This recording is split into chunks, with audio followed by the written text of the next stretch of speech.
Hi guys, ito na nga yung time ng company outing at kami mga excited kami kaya kami nagtatawanan dito at ito na nga pala yung aming ba na aming sasakyan patungo sa Binyo na aming pupuntahan na kung saan ay ang aming destination ay sa Baguio guys. Doon namin napiling mag company outing at dito nga ay kami tumigil muna para mag-dinner dahil gabi na at nagpicture muna kami dito mga idol.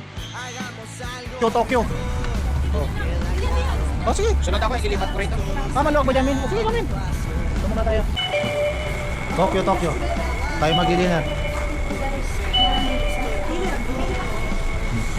Guys, ay kami subagay na sa aming sasakyan at upang magpatuloy sa aming pagbiyahe dahil medyo malayo-layo pa ang aming lalakbayin guys. At ito nga, pumatuloy na kami sa aming pagbiyahe at itong mga oras na ito ay magmamadaling araw na nga pala guys at umaakit na kami. At dito nga inarating na namin yung aming destination kung saan yung aming accommodation at nagtanong pa kami dahil hindi namin alam kung ito ginabay mo. Dahil walang karatula guys. Ma'am, dito na yun, sir. Dito na po yun. Dito na raw. At kinamagahan na nga pala tayo guys, nakapag-video sa first day natin na kung saan may maliwanag na dahil hindi na tayo nakapag-video ng gabi. Dito nga ay bimahin na kami dito ay tol papunta kung saan ang aming breakfast muna bago ang activity guys. At dito nga hindi nyo nagkakabiruan pa at puno ang parking guys kaya nag-standby muna tayo dito mga idol at nakapag-picture.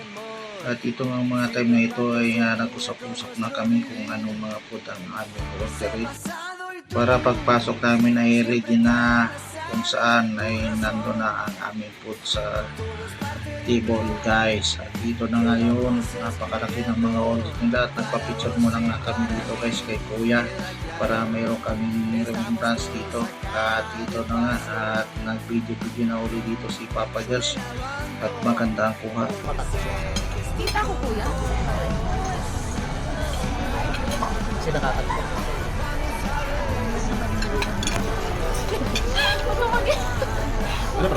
Alam mo, tinanong ako dyan sa nakakabo.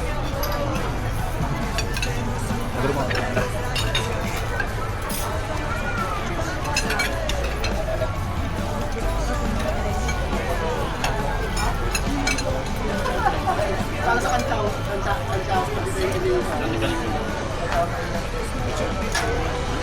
Tatapin nga natin magulit kasi tayo mabati na para sa susunod ang intro.